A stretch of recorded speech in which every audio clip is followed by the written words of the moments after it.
Olá! Hoje a gente vai mergulhar num dos períodos mais intensos e, olha, mais importantes da história do Brasil, a chamada República Populista, que foi de 1945 até 1964. Foram 19 anos em que o país viveu uma experiência democrática muito rica, mas também muito turbulenta.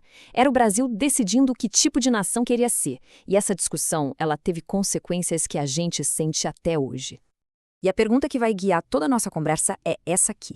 Como é que pode um país que tinha acabado de sair de uma ditadura, que estava construindo uma democracia, viu tudo isso ruir em menos de 20 anos? O que aconteceu? É isso que a gente vai investigar.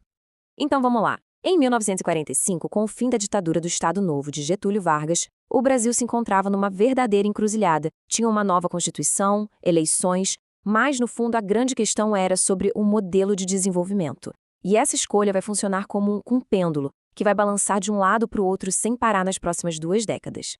E esse pêndulo oscilava basicamente entre 2 projetos muito claros, como a gente vê aqui. De um lado, o projeto nacionalista, que defendia um Estado forte, investindo na indústria nacional e ampliando os direitos sociais. Do outro, o projeto liberal, que queria o contrário, mercados mais abertos, atrair capital estrangeiro e se aliar de vez com os Estados Unidos no contexto da Guerra Fria. Quase toda a política desse período vai ser uma briga entre essas 2 visões de mundo. A primeira balançada desse pêndulo foi com força para o lado liberal. O presidente era Eurico Gaspar Dutra, um general eleito logo em 1945. Ele queria virar a página do passado nacionalista de Vargas. Para isso, alinhou o Brasil totalmente com os Estados Unidos, colocou o Partido Comunista na ilegalidade e, o mais importante, escancarou a economia para os produtos importados. Só que o que aconteceu? A abertura foi tão grande e tão rápida que as reservas em dólar que o Brasil tinha guardado durante a guerra simplesmente evaporaram. O dinheiro foi todo gasto em bens de consumo importados, de carro à geladeira. A coisa foi tão séria que o próprio governo Dutra teve que dar um passo para trás e voltar a controlar as importações. E essa reviravolta na economia, claro, abriu caminho para ele, a figura mais icônica do nacionalismo brasileiro. O pêndulo não só voltou para o outro lado, ele foi com uma força impressionante. Em 1950, eleito pelo voto popular, Getúlio Vargas estava de volta ao poder. E o maior símbolo desse segundo governo Vargas foi, sem dúvida nenhuma, a criação da Petrobras. Essa foi uma briga de gigantes. De um lado, os nacionalistas com o famoso lema "O petróleo é nosso". Do outro, os liberais defendendo a entrada de empresas estrangeiras. No fim, os nacionalistas venceram. Criar uma estatal com monopólio da exploração foi a maior vitória da ideia de que o Estado devia controlar os recursos estratégicos do país. Mas aí vem um momento em que a panela de pressão explode. Em maio de 1954, o ministro do Trabalho de Vargas, um jovem chamado João Goulart, anuncia um reajuste de 100% no salário mínimo. 100%. Para os trabalhadores, claro, foi uma vitória histórica. Mas para os empresários e para os militares, aquilo foi a gota d'água. Era a prova de que Vargas estava incentivando a desordem. A partir daí, os eventos se desenrolam de forma muito, muito rápida. Acontece um atentado contra o principal jornalista de oposição, Carlos Lacerda. A investigação chega perto do presidente. A pressão militar se torna insuportável, exigindo a renúncia dele. E então, na manhã de 24 de agosto, o Brasil acorda com a notícia bomba. Getúlio Vargas estava morto em seu quarto. Na sua famosa carta-testamento, Vargas deixou bem claro quem ele considerava os culpados. Ele acusou de frente grupos internacionais e seus aliados aqui dentro que estariam conspirando contra ele por causa das suas políticas trabalhistas. Com esse gesto, Vargas sai da vida para entrar na história, como ele mesmo disse. Ele se transforma num mártir e a crise política, em vez de acabar, só se aprofunda. Depois de um período de muita instabilidade, a eleição de Juscelino Kubitschek, o famoso JK, em 1955, surge como uma tentativa de sair dessa polarização. A proposta dele não era nem o nacionalismo fechado, nem o liberalismo puro. Era uma espécie de síntese, um desenvolvimento superacelerado. O lema dele já dizia tudo, 50 anos de progresso em 5. E o plano de metas era exatamente isso, muito ambicioso. O foco era em energia, transporte, indústria, e ele abriu as portas para o capital estrangeiro, principalmente para as montadoras de automóveis. E, claro, o projeto mais simbólico de todos, construir uma capital novinha em folha, do zero, no meio do nada, Brasília.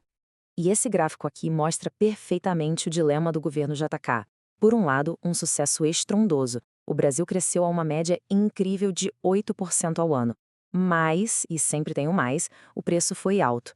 Todo esse desenvolvimento foi financiado com dívida e emissão de dinheiro. O resultado? Uma inflação que não parava de subir, passando dos 20% ao ano. Essa inflação vai ser o grande fantasma dos próximos governos. E como reação a esse cenário de crescimento com inflação, surge uma figura, digamos, bastante peculiar: Jânio Quadros. Ele se elegeu em 1960 com um discurso anticorrupção, prometendo varrer a bandalheira e controlar a economia. Seu governo foi um dos mais curtos e bizarros da nossa história. Durou só 7 meses. O estilo do Jânio era totalmente imprevisível. Vejam só que contradição. Ao mesmo tempo em que ele tentava uma política externa mais independente do mundo, reatando com a União Soviética e até condecorando Che Guevara, aqui dentro ele tomava medidas super conservadoras, como proibir briga de galo e o uso de biquíni nas praias. Era uma confusão.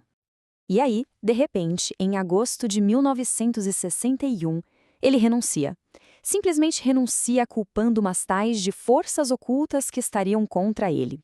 Esta atitude irresponsável jogou o Brasil num vácuo de poder e numa crise institucional gravíssima, porque os militares não queriam de jeito nenhum que o vice dele, João Goulart, assumisse a presidência. E é nesse cenário caótico que assume João Goulart, o Jango.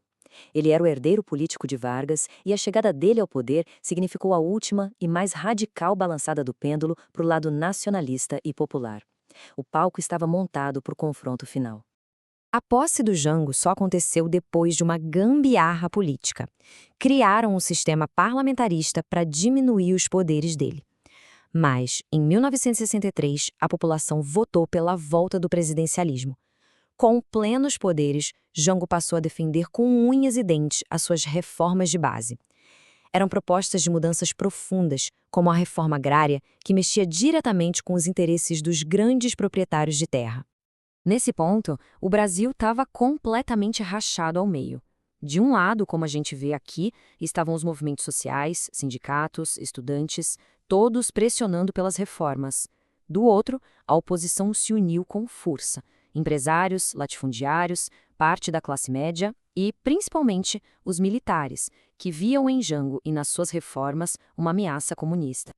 Março de 1964. É aqui que tudo acontece. Uma revolta de marinheiros é apoiada por Jango, o que para os militares foi uma quebra de hierarquia inaceitável. Em resposta, a oposição organiza a gigantesca Marcha da Família com Deus pela Liberdade.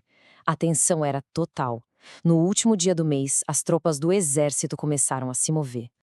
E aqui a gente finalmente responde a nossa pergunta inicial. O golpe se desenrolou em questão de horas, como detalhado aqui. As tropas marcharam, o governo não teve força para reagir e Jango foi para o exílio para evitar uma guerra civil.